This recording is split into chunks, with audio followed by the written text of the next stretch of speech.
पति की पत्नी के लिए दिल छूने वाली चिट्ठी। मेरे पति पेशे से एक इंजीनियर हैं। मैं उनसे उनके स्थिर शांत स्वभाव के लिए प्यार करती थी और जब मैं उनके चौड़े कंधों पर अपना सिर झुकती थी तो मुझे गर्मजोशी और अजीब सा सुकून का एहसास होता था। 3 साल प्रेमालाप और अब शादी के 2 साल बीतने के बाद मुझे ये स्वीकार करना होगा कि मैं इससे थक गई हूँ।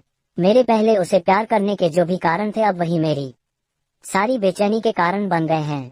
मैं एक भावुक महिला हूँ और जब रिश्ते और मेरी भावनाओं की बात आती है तो मैं बेहद संवेदनशील हूँ। मैं रोमांटिक पलों के लिए उसी तरह तरसती हूँ जैसे कैंडी के लिए तरस रही एक छोटी लड़की।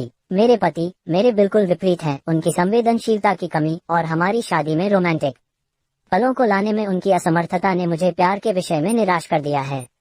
एक दिन मैंने आखिरकार उसे अपने मन की बात बताने का फैसला किया कि मुझे तलाक चाहिए और मैंने हिम्मत करके उसे बताया। आखिर क्यों? चौंकते हुए उसने पूछा। मैं थक गई हूँ। दुनिया में हर चीज का कोई कारण नहीं होता है, मैंने कहा। वह पूरी रात चुप रहा, हर समय हाथ में एक जलती हुई सिगरेट लिए गहरे विचारों में डूबा रहा। इससे मेरी निराशा की भावना और बढ़ती गई क्योंकि मैं ऐसे आदमी को देख रही थी जो अपनी दुर्दशा को व्यक्त भी नहीं कर पा रहा था। भला मैं उससे और क्या उम्मीद कर सकती थी? और अंत में उसने मुझसे पूछा, मैं तुम्हारा मन बदलने के लिए क्या कर सकता हूँ? किसी ने सच ही कहा है कि किसी के व्यक्तित्व को बदलना मुश्किल है। मुझे लगता है मेरा उस पर से विश्वास उठना शुरू हो गया है। उसकी आंखों में गहराई से देखते हुए मैंने धीरे से उत्तर दिया, मैं तुम्हें एक सवाल पूछती हूँ। अगर तुम्हारा जवाब मेरे दिल को मना सके तो मैं अपना विचार बदल दूंगी। मान लो मुझे एक पहाड़ की चट्टान पर खिला एक फूल चाहिए और हम दोनों को ये पता हो कि उस फूल को तोड़ने से तुम्हारी मृत्यु हो जाएगी। क्या तुम मेरे लिए ऐसा करोगे? उसने कहा, मैं कल तुम्हें इसका जवाब दूंगा। उसकी प्रतिक्रिया सुनकर ही मेरी उम्मीदें धराशायी हो गईं। मैं अगली सुबह उठी तो पाया कि वह चला गया था और सामने के दरवाजे के पास खाने की मेज पर दूध के गिलास के नीचे उसकी खुरदरी लिखावट के साथ कागज का एक टुकड़ा पड़ा था जो पढ़े जाने पर ये बातें बयां करता था।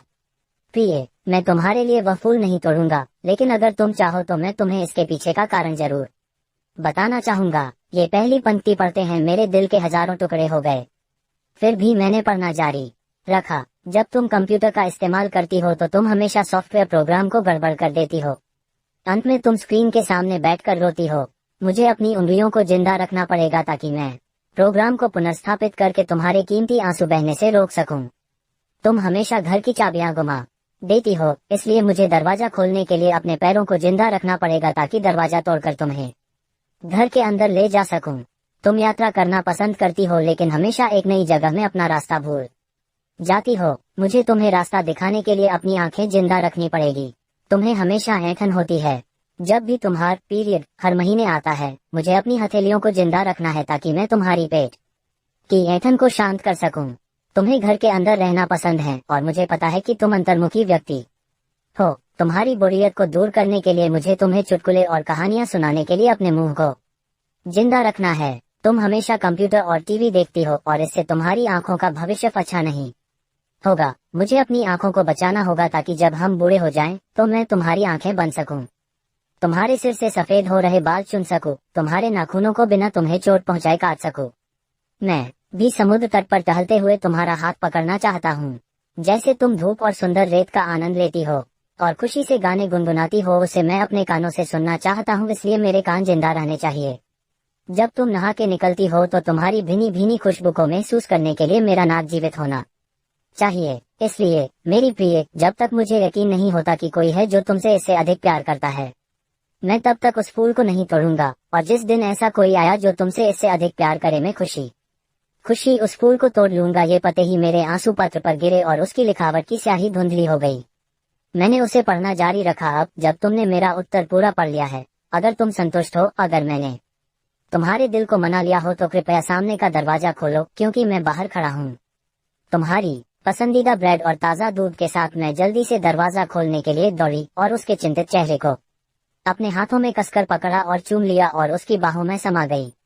अब मुझे पूरा यकीन हो गया कि कोई भी मुझसे उतना प्यार नहीं करेगा जितना वह करता है और मैंने फूल को नहीं तोड़ने का फैसला किया। यही जीवन है और प्रेम है।